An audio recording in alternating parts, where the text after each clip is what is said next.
Muy buen día, estimados alumnos. En esta ocasión les voy a explicar el tema de paráfrasis o interpretación de poemas. Empecemos.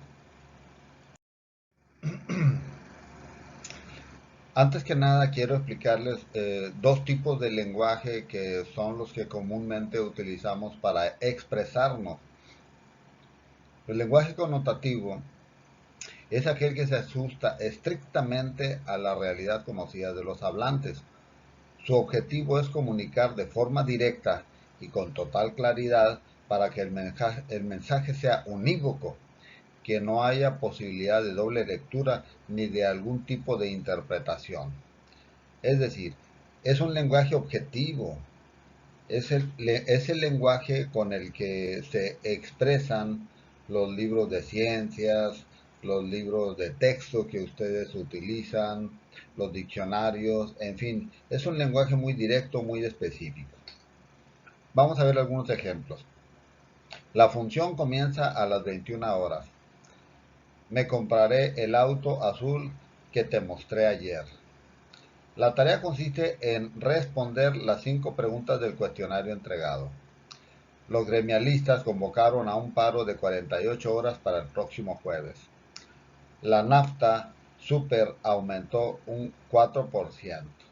Muy bien, estos son ejemplos de expresiones que se utilizan y tienen lenguaje denotativo, se utilizan simplemente para expresar lo que tenemos que decir sin ningún tipo de interpretación o de un sentido distinto. Por otra parte, el lenguaje connotativo es el lenguaje que se caracteriza por es de tipo subjetivo, muy dependiente del contexto y cuyo objetivo es transmitir sentimientos y emociones. De hecho, la palabra connotar significa sugerir. En pocas palabras, es el lenguaje poético que se presta a la interpretación por parte de los receptores. Es un lenguaje subjetivo. Veamos algunos ejemplos. No siempre es el lenguaje que se utiliza en la poesía. También en ocasiones, cuando hablamos, podemos utilizar lenguaje connotativo sin darnos cuenta. Veamos estos ejemplos. Apenas me enteré de la noticia, se me puso la piel de gallina. Eso es el lenguaje connotativo. Mientras que una especie de significado en lenguaje denotativo sería atravesó una emoción fuerte esa persona. Ok, otro ejemplo. Estos chicos me están sacando canas verdes. O sea que le causan exasperación o nerviosismo, simplemente lo hacen pasar corajes.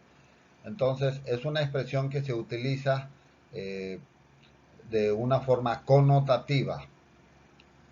Otro ejemplo. ¿Naciste en cuna de oro o qué? O sea que viene de familia de mucho dinero.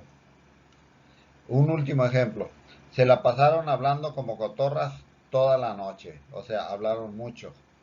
Esto último es un ejemplo de cómo que sería en lenguaje denotativo. Mientras que el connotativo se la pasaron hablando como cotorras toda la noche. Muy bien. Este es el lenguaje que se utiliza, el connotativo es el que se utiliza en la poesía. Ahora sí vamos a tratar de analizar un poema. Aquí en este caso tenemos un fragmento de un poema, ¿sí? Es de los que vienen en su libro.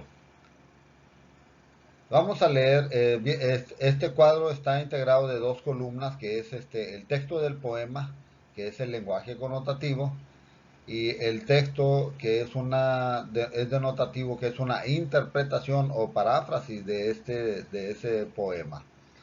El poema dice de la siguiente manera: traten otros del gobierno, del mundo y sus monarquías, mientras gobiernan mis días, mantequillas y pan tierno. Ok, el término traten hace referencia a que se ocupen o les preocupen a otras personas asuntos relacionados con el gobierno, o sea, la corrupción, los políticos, las decisiones de los gobernantes, monarcas, etcétera. En este caso, como es un poema que está enmarcado en la época colonial de España, entonces pues todavía existían lo que se conoce como los monarcas, los reyes, todo ese tipo de cosas. Aunque actualmente todavía lo existe en España, pero ya no tienen el mismo poder que tenían en otras épocas. Muy bien. Mientras gobiernan 1000 días, o sea que para este poeta sus preocupaciones son contar con comida abundante y suficiente, y eso es lo que le preocupa, le ocupa y le interesa. O sea, mientras gobiernan 1000 días, mantequilla sin pan tierno.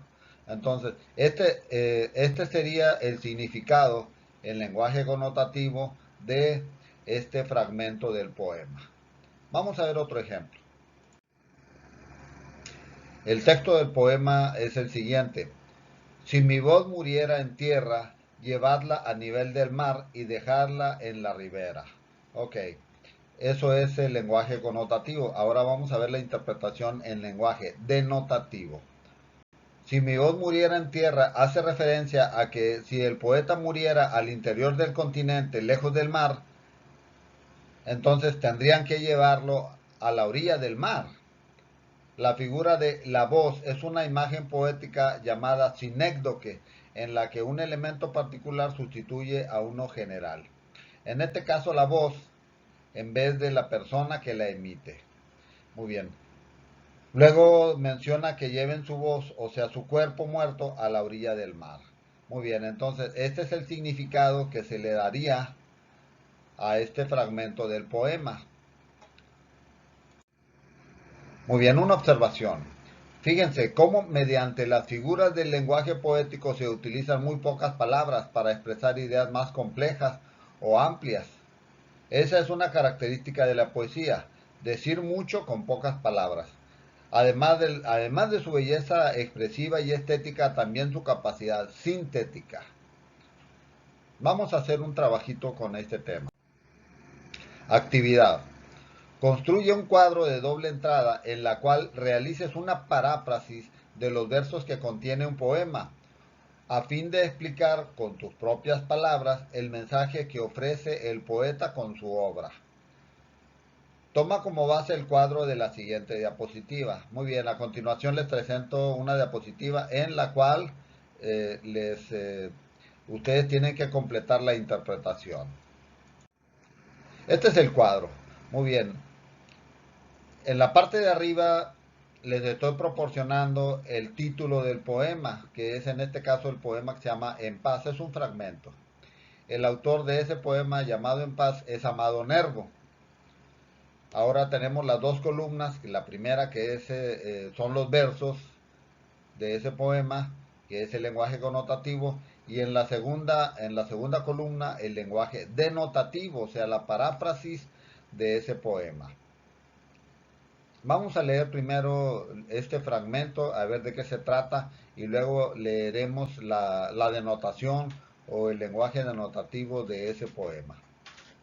Muy cerca de mi ocaso yo te bendigo, vida, porque nunca me diste esperanza fallida, ni trabajos injustos, ni pena inmerecida, porque veo al final de mi rudo camino que yo fui el arquitecto de mi propio destino, que si extraje las mieles o la hiel de las cosas, fue porque en ellas puse hiel o mieles sabrosas. Cuando planté rosales, coseché siempre rosas.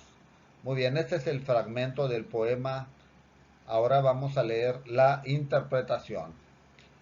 El poeta está expresando un agradecimiento y una bendición hacia la vida, ya durante su etapa de vejez, o sea, ya en su ocaso, ya que la vida nunca le dio esperanzas falsas ni tampoco inalcanzables, que tampoco la vida le ha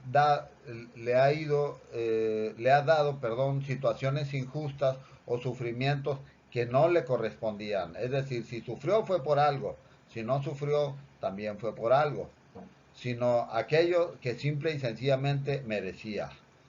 Bueno, esta es una interpretación de la primera estrofa. Ustedes en su trabajo me tienen que hacer la interpretación de la segunda y la tercera estrofa. Muy bien, en eso consiste el trabajo. Es todo por hoy. Les agradezco su atención. Gracias.